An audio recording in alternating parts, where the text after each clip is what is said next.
நண்பர்களே, நீங்கள் பார்த்து கொண்டு இருப்பது உங்கள் கௌசிக் ரிவ்யூ. சரி, வாங்க வீடியோக்குள்ள போய் என்ன நடக்க போகுது அப்படின்னு சொல்லிட்டு பாத்தீங்கன்னா, நம்ம மல்லி இருக்காங்களா, அவங்க கிட்ட இருந்து நிறைய சொத்து விவகாரமான பத்திரங்கள் எல்லாமே மறைச்சு வச்சிருக்காங்க.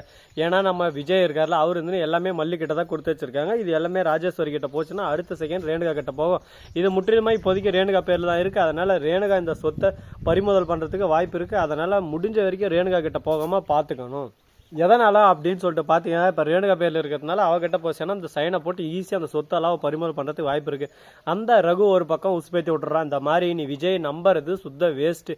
விஜய் என்னைக்கு இருந்தாலும் உன்னை கலத்தி விட்டுருவான். அதுக்கப்புறம் நாதி இல்லாமல், ஒட்டு இல்லாமல், உறவு இல்லாமல் ஒரு பக்கம் நடு தெருவில் நீ தான் நின்று இருப்ப. அதை நல்லா யோசிச்சுக்க. அதனால் முடிஞ்ச வரைக்கும் இப்போதைக்கு லைஃப்பை இப்போதைக்கு அனுபவித்து சந்தோஷமாக ஏற்றுக்கணும். அதை விட்டுட்டு ஐயோ இப்படி நடந்துருமோ, ஐயோ அப்படி நடந்துருமோ, போச்சுடா ஸ்ரீனிவாசா கோவிந்தா அப்படின்ற மாதிரி எல்லாமே ஒரு பக்கம் வாழ்க்கையே போச்சு, லைஃபே போச்சு அப்படின்னு சொல்லிட்டு ஃபீல் பண்ணக்கூடாது எந்த காரணத்தை கொண்டும்.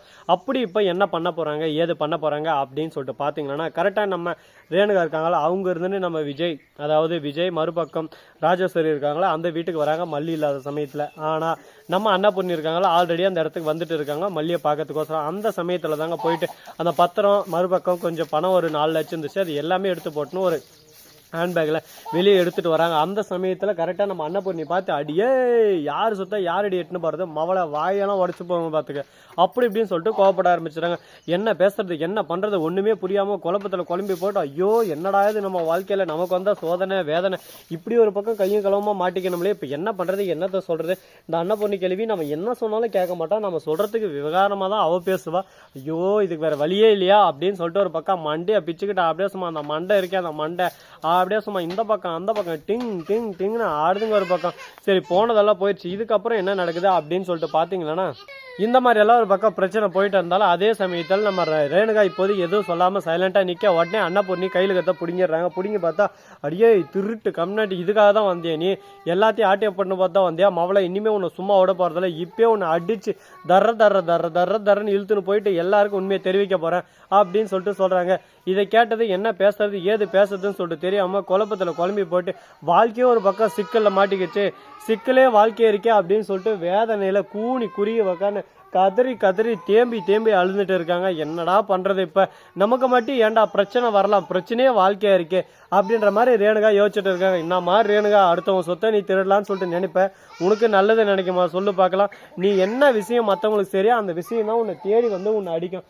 அதுக்காக தான் சொல்றது வினை விதைத்தவன் வினை அறுப்பான்னு சொல்லிட்டு, நீ அறுத்த வினை வந்து உன்னை இப்ப ஒரேடியா அறுக்க வந்திருக்கு. இப்ப என்ன பண்ண போற ஏது பண்ண போற, அடுத்து உன்னோட என்னவா இருக்க போகுது அப்படின்னு சொல்லிட்டு பல கேள்விகள் ஒரு பக்கம் மனசுக்குள்ள ஓடிக்கிட்டு தான் இருக்கு. சரி இந்த மாதிரி எல்லாம் ஒரு பக்கம் போயிட்டு இருந்தாலும் அதே சமயத்துல மறுபக்கம் என்ன நடக்க போகுது அப்படின்னு சொல்லிட்டு பாத்தீங்கன்னா, கரெக்டா நம்ம கதிரேசன் இருக்காரு இல்ல, கோவத்தோட உச்சியில் இருக்காரு. எதனால என்ன காரணம் என்ன ரீசன் அப்படின்னு சொல்லிட்டு பாத்தீங்கன்னா, கதிரேசன் நம்ம ரேணுகாவுக்கு ஃபோன் பண்ணுறா. ரேணுகா நீ எதுக்கு அங்கே போனால், எதுக்கு தேவையில்லாத வேலையை செஞ்சு வச்சிருக்க, உன்னால என் பேர் எந்த அளவுக்கு கெடுது தெரியுமா, உனக்கு சொத்து அது இதுன்னு ஆசை இருந்துச்சுன்னா சொல்லு, நான் சொத்தை எழுதி வச்சிடறேன், என் சொத்து எல்லாமே உனக்கும் நிச்சயாகும் தானே, எதுக்கு இந்த மாதிரி அவன் சொத்துக்கு ஆசை ஓட்டுன்னு போயின்னு இருக்க அப்படி இப்படின்னு சொல்லிட்டு திட்ட ஆரம்பிச்சான். என் புருஷன் சொத்து எனக்கு தானே, அந்த மல்லி எப்படி அதை வச்சுன்னு இருக்கலாம், அதுக்கு தான் நான் வந்தேன்பா. அந்த மல்லி எங்கே என் சொத்தெல்லாம் சுருட்டுன்னு போயிடுவான், என் புருஷன் சொத்தெல்லாம் எடுத்துருவாளோ அந்த பயம் தான் எனக்கு, வேற ஒன்றும் இல்லை அப்படின்னு சொல்ல. அதுவும் உண்மைதான், விஜயோட சொத்து ஒன்று ஒரிஜினல் பொண்டாட்டி உனக்கு தான் எல்லாமே உரிமை இருக்கு. இவ யாரு சென்ட்ரல் வந்தவ, இவளுக்கு எப்படி உரிமை இருக்கு, நீ சொல்றது உண்மைதான், அதனால நீ சொல்றதுக்கு நான் கண்டிப்பா சொல்லிட்டு போடுவேன் அப்படின்னு சொல்லிட்டு கதிரேசன் ஒரு பக்கம் சொல்லிருக்கா. மறுபக்கம் விஜய் அந்த இடத்துக்கு வந்து யார் சொத்துக்கு யார் இது, நீ ஃபர்ஸ்ட் ரேணுகாவே இல்லை நீ சுடரி அப்படின்ற விஷயம் எனக்கு நல்லாவே தெரியும், அதுக்கான ஆதாரமும் எங்கிட்ட இருக்கு. இப்போ எட்டுமே கதிரேசன் கிட்ட கொடுத்தா அடுத்த செகண்டே மவளை உன்னை அடிச்சு இந்த வீட்டை விட்டு துரத்துட்டுருவான். துரத்து ராசா துரத்து, எனக்கு எந்த பிரச்சனையும் துரத்துனா அடுத்த செகண்ட் கதிரேசனுக்கு உண்மையும் தெரிஞ்சிடும் நான் ரேணுகா இல்லைன்னு. அடுத்த செகண்ட் உன் மேல ஒரு பக்கம் போலீஸ் வந்து அப்படியே சும்மா அரசு வாரண்டோட வருவாங்க. அந்த மாதிரி போர்ஜரி வேலை பண்ணி கொலையை பண்ணிட்டு அந்த கொலையை மறிக்கிறதுக்கு என்ன நீ இந்த இடத்துக்கு நடிக்க கூட்டினா அப்படின்னு சொல்லிட்டு நான் வாக்குமூலம் கொடுப்பேன். அந்த வாக்குமூலத்தினால உன் வாழ்க்கை என்ன சின்ன பெண் ஆகும் தெரியுமா, அதே ஆப்ஷனை வச்சு கதிரேசன் அழகா அவனோட பேத்தியும் கூட்டின்னு போயிடுவான். அதுக்கப்புறம் வாழ்க்கையில உன் பொண்ணு வெண்பாவை நீ பார்க்கவும் முடியாது, உன் பெண் வெண்பா கூட இருக்கவும் முடியாது அப்படின்னு சொல்லிட்டு ஒரு ட்விஸ்ட் ஒன்று டிக்குன்னு வச்சு விட்டுறாங்க.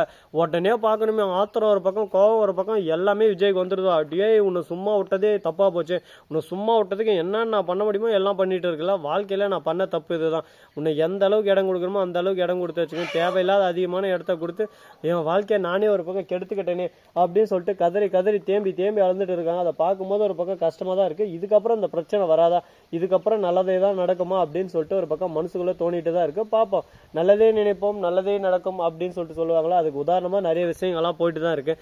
அதுக்கேற்ற மாதிரி நடக்குதான்னு சொல்லிட்டு பொறுத்து வந்து பார்த்தா தெரிய போகுது. நம்ம மல்லி இருந்து அண்ணா பண்ணி சொல்லியிருக்காங்க, உனக்கு நிறைய டைம் சொல்லிட்டேன் அந்த ரேணுகாவுக்கு எந்த அளவுக்கு இடம் கொடுக்கணுமோ அந்த அளவுக்கு இடம் கொடுன்னு சொல்லிட்டு, நீ கொடுத்த இடத்தால பார்த்தியா எந்த அளவுக்கு ஒரு பக்கம் இங்கே வந்து உக்கான்னு ஒரே அடியாக அந்த வீட்டை ஆட்டையை போடலான்னு சொல்லிட்டு பார்த்துன்னு இருக்கா. அவளை சும்மா விடக்கூடாது, அவளை எப்படி அப்படி அடிக்கணுமோ அப்படி அப்படியே அடிச்சு அவளை உட்கார வச்ச இடத்துல உட்கார வச்சுட்டே இருக்கணும்.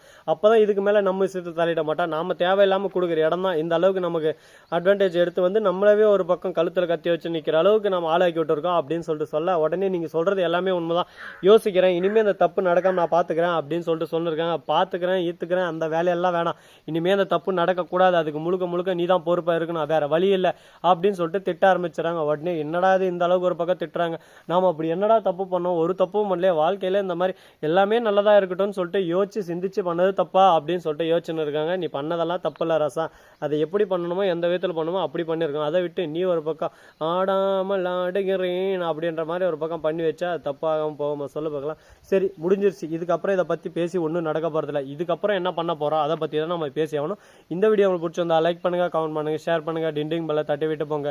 அப்பதான் நான் போகிற அடுத்தடுத்த வீடியோ உங்களுக்கு உடனுக்குடன் நோட்டிஃபிகேஷனில் வந்து கொண்டே இருக்கும். மிக்க நன்றி, தேங்க்ஸ் ஃபார் வாட்சிங், டாடா, see you, நன்றி, வணக்கம், வந்தனம், வருக, தருக.